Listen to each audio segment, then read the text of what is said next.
चलिए काफी दिनों से हम टेंस पढ़ रहे थे, पर टेंस के एक तो दो यूज होते हैं। एक तो किस प्रकार से इंग्लिश लिखी जा सकती है, हाउ कैन राइट, वो प्रोसेस में बाद में लूंगा। पर चूंकि 12 टेंस पढ़ लिए, पर एग्जाम में भी आपको पूछा जाता है 4 नंबर का बोर्ड के एग्जाम में।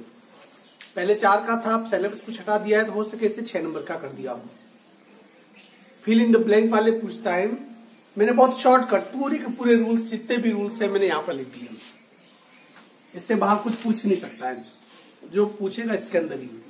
सबसे पहले मैं ये रूल्स आपको बता दूंगा कैसे क्या आपको ध्यान रखना है, क्योंकि ये जब मैं टेंस पढ़ा रहा था, टेंस पढ़ाने के दौरान में जब हर टेंस में मैंने एडवर्बियल पहले ही लिखा दिए थे कि पता कैसे करोगे कि पर्टिकुलर कोई सेंटेंस इंग्लिश में लिखा हुआ है और किस टेंस का है, ये पता कैसे करोगे। देखिए 90% तो आपको हिंट दे देता है वो कि यार ये टेंस ये वाला ही हो। बस इसमें क्या है कि क्विक सेंस होना चाहिए आपको कि उस सेंटेंस को पढ़ो, उसमें जो हिंट दे रखा है उससे पता करो कि यार ये तो प्रेजेंट परफेक्ट टेंस है, तो आपको ये होना चाहिए कि ये प्रेजेंट परफेक्ट टेंस है। तो हैज या हैव के साथ वर्ब की थर्ड फॉर्म। मैंने यार टेंसों के नाम भी नहीं लिखे। कुछ लोगों को एक्चुअली में याद नहीं रहता है, कुछ लोगों को याद नहीं रहता है कि कौन सा टेंस कौन सा आएगा, इसलिए मैंने सीधे लिख दिया। जैसे मैंने प्रेजेंट इससे की या वर्ब की फर्स्ट फॉर्म मैंने प्रेजेंट सिंपल नहीं लिखा है, मैंने ये आए तो ये लिख रहा है, बस आपको ये ध्यान रखना है। इसके बारे में मैंने आपको यहाँ पर कुल मिला के 14-15 रूल्स लिखे हैं, और उसके बाद इसकी मैं एक्सरसाइज कराऊंगा 2 से 3, 40-50 इसके क्वेश्चन कराऊंगा। इस टॉपिक को मैं आज ही क्या करूंगा, इसे क्लियर कर दूंगा। ठीक है, देखिए यहाँ पर सबसे पहला रूल्स नंबर 1, किसी वाक्य में यदि मॉडल दे रखा हो, मॉडल में कौन कौन से आते हैं, कैन हो सकता है, कुड हो सकता है, विल, वुड, नीड, शुड, शैल, ये सभी मॉडल, ये सभी मॉडल हैं। यदि किसी वाक्य में मॉडल आ जाए पहले से, जैसे कैन आ जाए, तो इसका मतलब हमेशा वर्ब की फर्स्ट फॉर्म ही लगेगी, सिर्फ वर्ब की फर्स्ट फॉर्म। एस या ईएस कभी भी नहीं लगेगा। ही सी है तो भी एस या ईएस नहीं लगेगा, क्योंकि जो मॉडल होता है वो एस या ईएस लगाने के लिए मना करता है। यदि किसी सेंटेंस में पहले से ही मॉडल है कोई तो वहां फिल इन द ब्लैंक जो खाली स्थान होगा वहां वर्ब की फर्स्ट फॉर्म ही लगेगी। क्लियर। दूसरा देखिए, यदि किसी सेंटेंस में ऑलवेज आए, एवरी आए, एवरी का मतलब every day, every night, every morning, every evening, every शब्द आना चाहिए, या यूजुअली और सेल्डम, ये शब्द यदि आ जाए। इसमें कुछ ऑफन भी है, क्या है ऑफन, ऑफन भी है, यदि ये शब्द आ जाए, नेवर, यदि ये शब्द आ जाए तो हमेशा किसका प्रयोग होता है, वर्ब की फर्स्ट फॉर्म या वर्ब की फर्स्ट फॉर्म के साथ एस या ईएस। अब ये किसके साथ एस लगता है, किसके साथ ईएस लगता है, मैंने टेस्ट पढ़ाते समय आपको मैंने बता दिया था। ठीक है, उसके बाद कोई यूनिवर्सल ट्रूथ आ जाए, जैसे the earth moves around the सन, पृथ्वी सूर्य के चारों तरफ चक्कर काटती है, that is the universal truth. Habitual action, बच्चा मिठाई पसंद करता है, ये हैबिचुअल है, जिससे तथ्य ये, तो वहां पर हमेशा किसका प्रयोग होगा, वर्ब की फर्स्ट फॉर्म या वर्ब की फर्स्ट फॉर्म के साथ एस या ईएस। यदि किसी वाक्य में यस्टरडे आ जाए, लास्ट आ जाए, लास्ट शब्द, last day, last night, last year वगैरह वगैरह जो भी आ जाए, तो हमेशा किसका प्रयोग होता है, वर्ब की सेकंड फॉर्म का। ठीक इसी प्रकार किसी वाक्य में टुमारो आ जाए, नेक्स्ट डे आ जाए, दी next day, next week, next year आ जाए, या फ्यूचर की किसी समय का उल्लेख करें, तो हमेशा क्या आएगा, विल या शेल, उसके साथ वर्ब की फर्स्ट फॉर्म आई और वी के साथ सेल लगता है, बाकी सभी के साथ विल। यदि किसी वाक्य में just, yet, already, up to now और सो फार, ये शब्द आ जाए तो हैज या हैव के साथ वर्ब की थर्ड फॉर्म। अब किसी वाक्य में यदि बिफोर आए, और बिफोर के पहले हमेशा हेड प्लस वर्ब की थर्ड फॉर्म, बिफोर का मतलब होता है पहले, तो बिफोर के पहले हमेशा हेड प्लस वर्ब की थर्ड फॉर्म, और बिफोर के बाद हमेशा वर्ब की सेकंड फॉर्म। यदि किसी वाक्य में आफ्टर आ जाए, आफ्टर का मतलब बाद में, तो आफ्टर के बाद में हमेशा किसका प्रयोग होता है, हेड प्लस वर्ब की थर्ड फॉर्म, और आफ्टर के पहले हमेशा किसका प्रयोग होगा, वर्ब की सेकंड फॉर्म।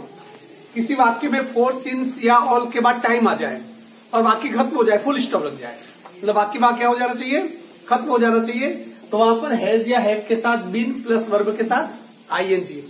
किसी वाक्य में यदि फोर या सिंस आ जाए और वाक्य 2 भागों में बटा हुआ है, और दूसरे भाग में प्रेजेंट का कोई भी टेंस आ जाए, चाहे प्रेजेंट सिंपल आ जाए, चाहे प्रेजेंट परफेक्ट आ जाए, इधर कोई भी प्रेजेंट का टेंस हो या इज आर एम आ जाए, मतलब ये प्रेजेंट यदि आ जाए तो भी इधर हैज या हैव के साथ बीन प्लस वर्ब के साथ आईएनजी।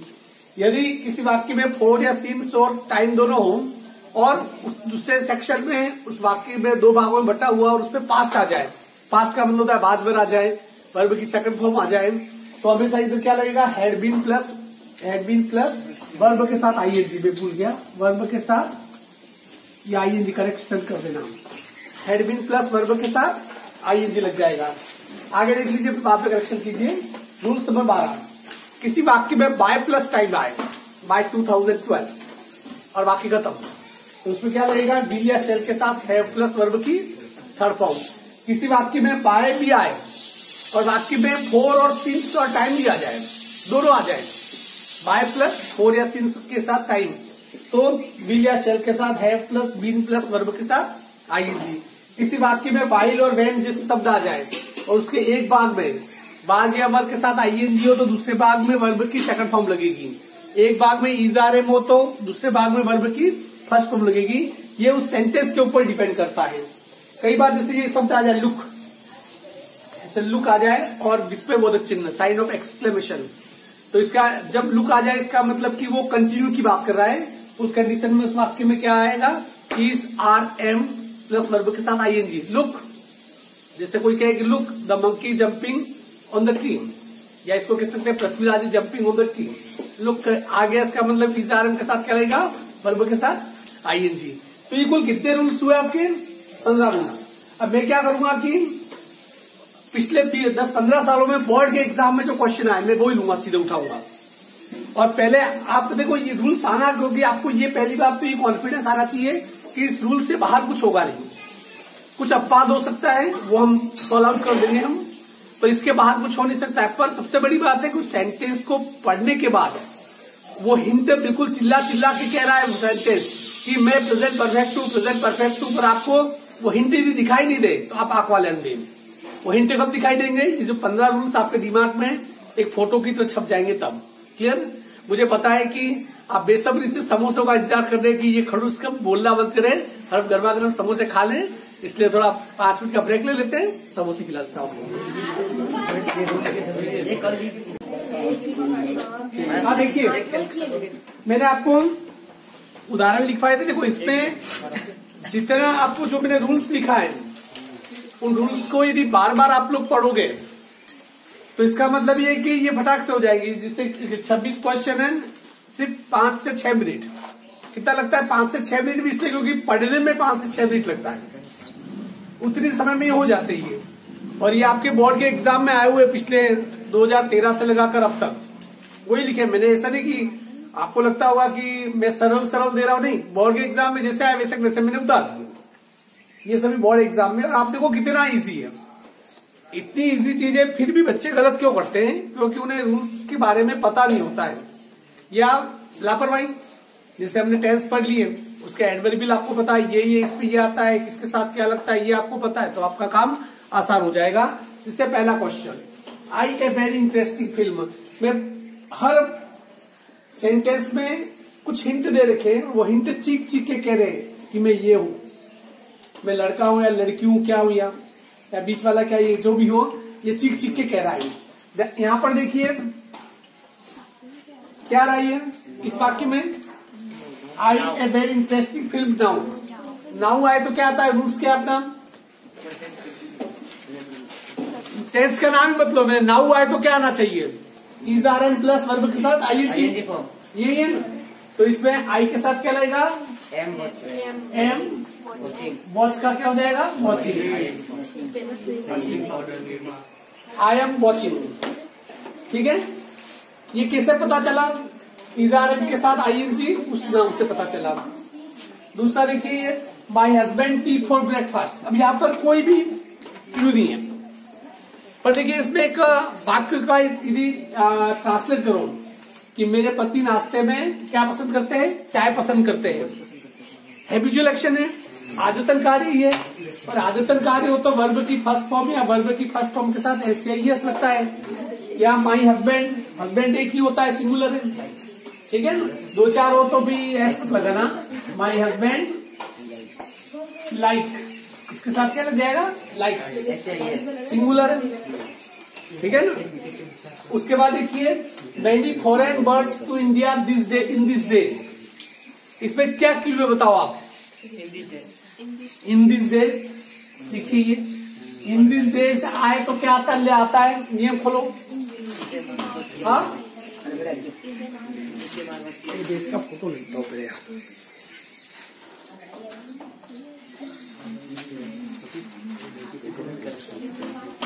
हाँ इन दिस डेज आ रहा है, इन दिस डेज और क्या होगा बोलो। इज आ रहा है प्लस वर्ब के साथ आई जी, तो बर्ड्स आ रहा है तो बर्ड्स के साथ क्या लगेगा आर, और कम का कमिंग, ठीक है। उसके बाद देखिए सी राइट 20 प्लेस सो फार, इस पे क्लू क्या है। सो फार आज क्या लगता है, हैज या हैव के साथ वर्ब की थर्ड फॉर्म, सी के साथ क्या लगेगा has, right third form return, ठीक है। सी गेट अ लेटर 10 days अगो, इस पे क्लू क्या है अगो, क्या होगा वर्ब की सेकंड फॉर्म, जब भी अगो आए पास्ट होता है सेकंड फॉर्म, तो क्या होगा सी गेट की second form got. Look it now, इस पे क्लू क्या है लुक, इस पे लुक भी है नाउ दोनों है, ठीक है ना। तो क्या आएगा इसमें के साथ वर्ब की आएगी, तो इट इज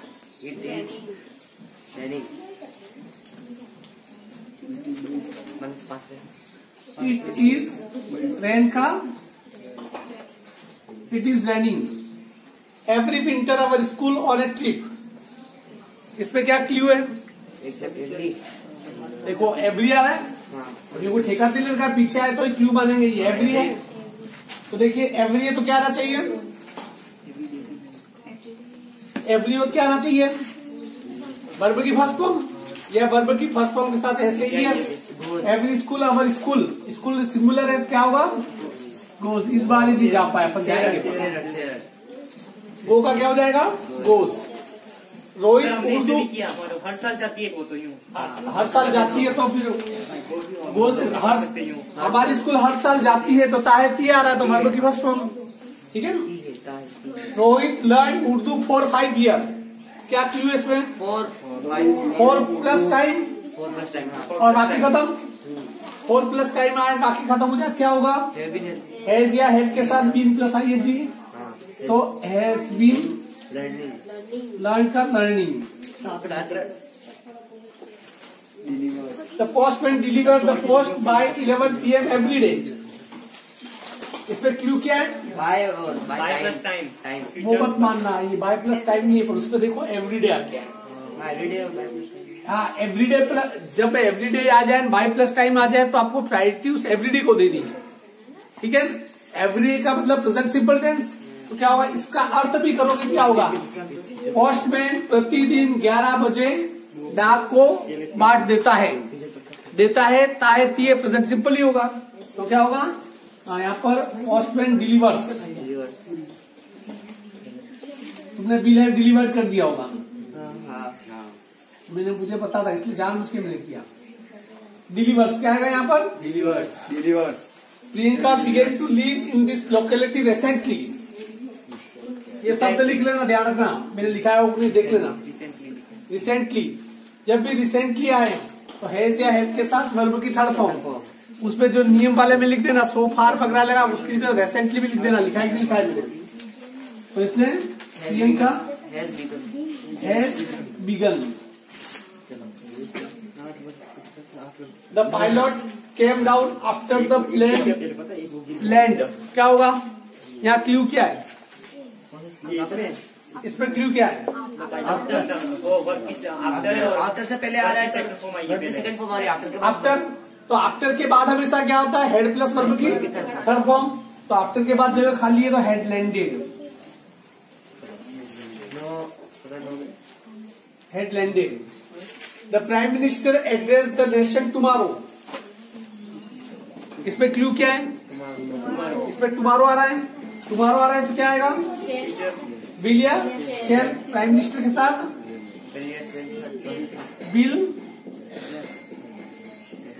विल एड्रेस, ठीक है। 13वां हेमंत हियर एवरी वीक। यहाँ क्लू क्या है? Every week. तो क्या आएगा? प्रेजेंट सिंपल कम। प्रेजेंट सिंपल कम का क्या हो जाएगा? Comes. You not finish the story yet. Yet has या हैव के साथ वर्ब की third form.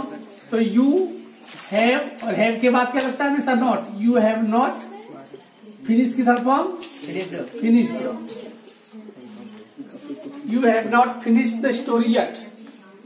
Once upon a time, there. देखो, once upon a time ये पहले की बात कर रहा है। पहले की बात कर रहा है मतलब पास्ट टेंस। अब जब पास्ट टेंस वरना और बी आ गया तो वाजिया वर्ब में से कोई भरेंगे। यदि कोष्टक में बी और प्रेजेंट सिंपल भरना होता तो इज आर एम भरते हैं। और चूंकि यहाँ पास्ट है तो इसलिए बी आया, जिसका मतलब हेल्पिंग वर्ब बोलनी है was. Ramesh, this novel last night. What is the clue here? Last night. Here is the last night. The adverbial. तो क्या होगा? फिनिश का second form finished. If you run fast you catch the. देखो ये वाला मैंने आपको बताया नहीं था, ये कंडीशनल सेंटेंस है। ये मैं आपको ध्यान रखना, कोई कंडीशनल सेंटेंस होता है इफ वाले। इफ वाला वाक्य है, उसके किसी एक फ्रेज में एक भाग में यदि वर्ब की फर्स्ट फॉर्म हो तो उसकी दूसरी तरफ विल के साथ, विल या शैल के साथ वर्ब की फर्स्ट फॉर्म लगती है। तो यहाँ क्या लगेगा? You will catch. इसका अर्थ भी करो, देखो, if you run fast you will catch. ये तुम तेज दौड़ते हो तो गाड़ी पकड़ लोगे। गाड़ी पकड़ लोगे तो हो गया विल या शैल के साथ वर्ब की फर्स्ट फॉर्म। दे पे दैट नेक्स्ट वीक। क्या आ रहा है? नेक्स्ट। तो क्या होगा? They will pay. जब भी नेक्स्ट आए तो विल या शैल के साथ वर्ब की first form. Student read English tomorrow. इसमें क्या क्लू है? टुमारो क्या होगा? स्टूडेंट्स विल रीड की फर्स्ट फॉर्म रीड है, ठीक है। सी cut a finger while C vegetable. देखो वाइल आ रहा है, वाइल के इधर ये क्या है? अब ये पर मैंने कहा था कि इधर सेकंड फॉर्म आए तो वाजिया वर्ब के साथ आईएनजी, यदि फर्स्ट फॉर्म आए तो इज आर एम के साथ आईएनजी। तो ये बताओ कि ये आप पता कैसे करोगे कि ये फर्स्ट फॉर्म है या सेकंड फॉर्म है?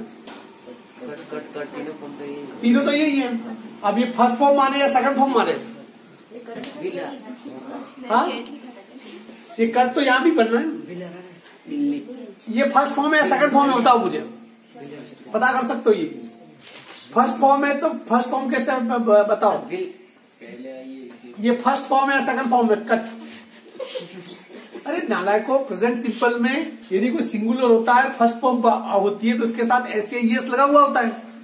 इस कट के साथ एस नहीं लगा हुआ है, मतलब ये प्रेजेंट सिंपल नहीं है, पास्ट सिंपल है। कट इसका मतलब सेकंड फॉर्म है यहाँ पर, ठीक है। सी कट अ फिंगर वाइल सी, इसलिए यहाँ क्या आएगा? वाज